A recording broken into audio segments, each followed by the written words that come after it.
मला आता कीर्तन करावं वाटतं पण वाटत नाही, दोन्ही पण आहे. कसं की काही वारकरी बंधू म्हणतील की हा चांगला खातो पितो आणि बसून कीर्तन का करतो.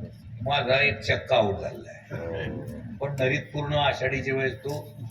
तर मी सगळ्याला विनंती करतो किंवा कीर्तनाचा नियम जर उभा राहूनच करायचा असेल, तुम्हाला कोणत्याच वार्डात उभं करू नका. कारण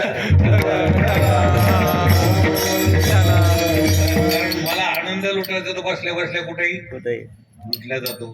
पण प्रेमापोटी, प्रेम अशी वस्तू आहे की तिथून माणूस सुटत नाही. डॉक्टरांना यांना आम्ही सांगितलं जे आहे ते नागरे सरला असं आहे उपवास जे आहे ते म्हणे बसून कसं मान्य आहे तुम्हाला सगळ्याला बसून. हो मान्य मान्य. पुढच्या वर्षी फक्त जास्त तुम्ही जर बोर झाले अगदी एवढा वेळ विषय आपला असा चालला की मग बसून मी परिसरात कीर्तन करतो. आणि आपलेच असल्यामुळं मला म्हणता येत नाही, मला असं कोणता स्वर नाही. क्लासिकल माझं काही झालेलं, मला मृदंग वाजवता येत नाही, पेटी येत नाही, हे काहीच येत नाही. म्हणजे कीर्तनाला लागणारा अंग त्याच्यापैकी काहीच अंग नाही, काहीच अंग नाही. यांचं म्हणणं काहीच अंग नाही तरी आम्हाला चालतं. मी कसं काय म्हणजे मामाला कुठे शिक्षण लागत बरं अनक्वालिफाईड असलं तरी चालतं, टाळी लागली बस झालं.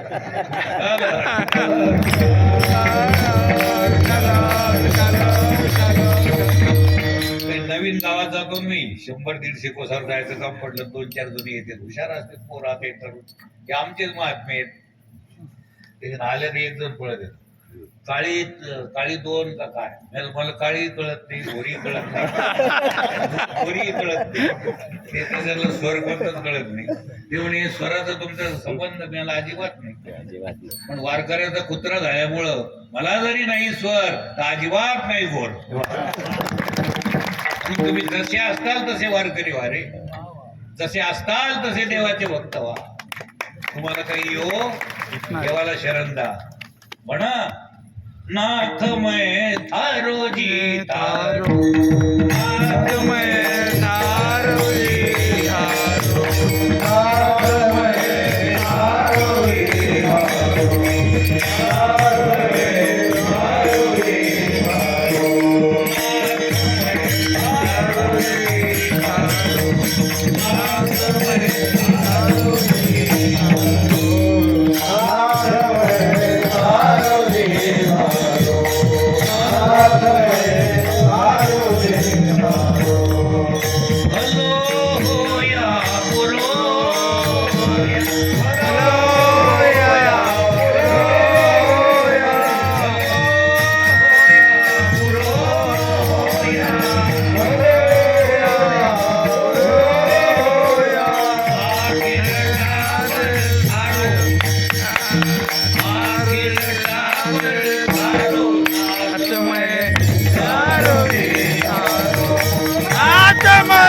थारो जी तारो, नाथ मैं थारो जी तारो,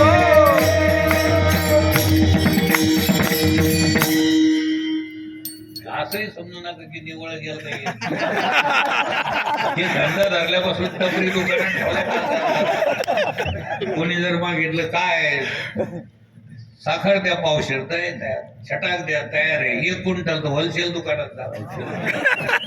मोठ्या महाराजाकडे जाऊ आपलं टपरी दुकान आहे ते तुम्ही दिलं आम्हाला लावून, दुसरं काही नाही आमच्याकडे. ते दुकान आमचं नाही, ते दुकानाचा हा माल, हा माल, हा स्वल्पविराम, हा हा इथं स्वल्पविराम, हा की देवा संताचा माल देणारा कोण आहे? मी आम्हाला आपला वेळ तर झाला नाही, अर्धा तास घेऊ का? हो बाबा हो लवकरच घेतो. हा मला डॉक्टर साहेब याच्या आधी तिथं रामायण सांगायचं सांगितलं. ते मोदीचे मित्र आहेत वर्ग ते महाराज, तिथं जे कोट्याचे राहणार आहेत, कोट्याला आश्रम आहे, तर त्यांच्या आश्रमात ते म्हणे तुम हिंदी में बोलो होते, म्हणजे रामायण सांगा. हिंदीचा माझा काय संबंध, मराठी नीट कळत नाही, कोणतंच काही असं हे नाही. मग सांगितलं महाराजाचा तेव्हाची दया. ते सगळं तिथं झाल्यानंतर आरतीला गेलो आम्ही, तर रांगेत उभं राहिलो. तिथे यादवजी म्हणून व्यवस्थित आहे, तर जे VIP चे लोक आहेत ते आत नेऊन बसवतात. ह्याच रामलला आपल्या छोट्या मंदिरात होते. तिथे नेऊन बसवलं मला. तिथं कमिशनर, कलेक्टर, त्या भागातले मंत्री संत्री, विद्वान लोक सगळे VIP म्हणते त्याला, ते बसले. त्याच्यात मला नेऊन बसवलं. आता माझा सिम्बॉल नेहमी असतो जे उपरणं, त्यांना माहिती आहे आपल्या परिवारातल्या लोकांना. तिथं बसलो. मग आरती माझ्या हाताने केली महाराज. त्यांच्यापैकी करते ते क्लासवर वगैरे, तर ते माझ्या हाताने आरती झाली. त्या आरती झाल्यानंतर एक दिदी आली. त्या दीदीने विचारलं, एक पूछू क्या जी? त्यांची फारच नम्र होतात. मला पूछो जी. बोले आप VIP है क्या? मैं लाजी बात नहीं, उसका मेरा कोई संबंध नहीं है. फिर यहाँ पे तुम कैसे क्या है? अलाउड नहीं दूसरे को, ये अदर को अलाउड नहीं, दूसरे को यहाँ पे अलाउड येऊ शकत नाही. मला उसका एक कारण है दीदी, मैं कोई पढ़ा लिखा नहीं, अनपढ़ आदमी है, विठल नाथ का भगत है, महाराष्ट्र का रहने वाला है और अनपढ़ आदमी है. तो यादव जी के ध्यान में ऐसा आया होगा, एक अपना राम जी को जुड़े हुआ एक आजारी क्या नहीं होता, दुबला पतला क्या नहीं होता, बंदर है, बीमार है, बंदर है, लेकिन किसको जुड़े हुआ है? राम जी को, रामराव पटेल को जुड़े हुआ है. तो ये रामराव पटेल को जुड़े हुआ बंदर है. उनकी समझ में आया दीदी करके उन्होंने मुझे बोला होगा, ए बंदर आ अंदर. तो मैं दौड़ते दौड़ते आ आपलं म्हणल्यावर फरक पडतो ना. आता तुम्ही मोठ्या दिल्लीला राहता, बोलता बोलता आई खुशाल आहे का? मपली माय, मपला बाप. गरजेचं कसं काय कुत्र्याचं? मपलं कुत्र. जगातलं सगळं ऐश्वर्य पण माझं नाही म्हणलं त्याचं काही वाटत नाही ना. तसं मी साधू संताचा, जनता जनार्दनाचा पुत्र आहे. माझ्याकडे कोणतंही सर्टिफिकेट नसलं तर कोई भी मुझे बोलाता तो राम जी को जुड़े हुआ बंदर है करके उन्होंने प्रेम से मुझे बुलाया, ए बंदर. दौड़ते दौड़ते तिला विचारलं मी म्हणते साहेब, दीदी आप कहाँ से? बोले हैदराबाद से हूँ. कुठून आली मी? 20-21 वर्षाची असं. ती रोज 60,000 लोकाला राम सेवेत असणारे, पण याची सोय नाही, पण भावनेने तिथं राहणाऱ्या लोकांना, किती लोकांना? 60,000 मिष्टांनाचं जेवण देते. रोज स्वयंपाकाचं पेमेंट ऑन दी स्पॉट. असं उद्यान परवा नाही. रोजचं राव मटेरियलचे पैसे विदा करते ती. वडील फार श्रीमंत आहे म्हणे हैदराबादला. ते म्हणे बेटे तेरे को क्या करने का है? बोले अयोध्या जी में रहने की मेरी इच्छा है, वहाँ कुछ काल तक निवास करने की इच्छा है. तिला रूम दिली करून, ती तिथं राहती आणि रोजच्या रोज एवढा पैसा वडील पुरवते ते जेवढं. आता आपल्याला वाटतं की राम म्हणजे काय माणसाच्याच रूपात येतो काय? रमाईच्याही रूपात. तुम्हाला तिथंच साक्षात्कार झाल्यासारखं वाटलं. मी हाच राम आहे.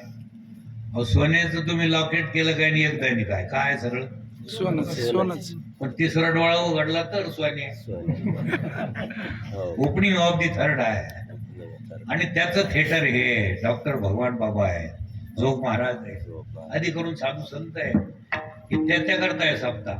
आपला तिसऱ्या डोळ्याचं ऑपरेशन व्हायला पाहिजे. तुम्ही येता जाता खाता जाता ऑपरेशनच करून घेत नाही, म्हणजे नीट कळून घेत नाही. नीट कळालं आणि एकाच कार्यक्रमात तुमचे डोळे खाडकन उघडते. त्याच्याकरता सप्ताह आहे. यासाठी जपे यासाठी तपे व्यासे आमुचे. उगाचच गप्पा मारतो काय होता सप्ताह. लय मोठमोठाले महाराज आणले. सप्ताह झाल्यावर म्हणते याच्यात लागलं काय? त्यानं खाल्ला असं आणि यानं खाल्ला. त्याच्यापेक्षा मधुकरी मागून सप्ताह करा, मग तिसरा डोळा उघडा.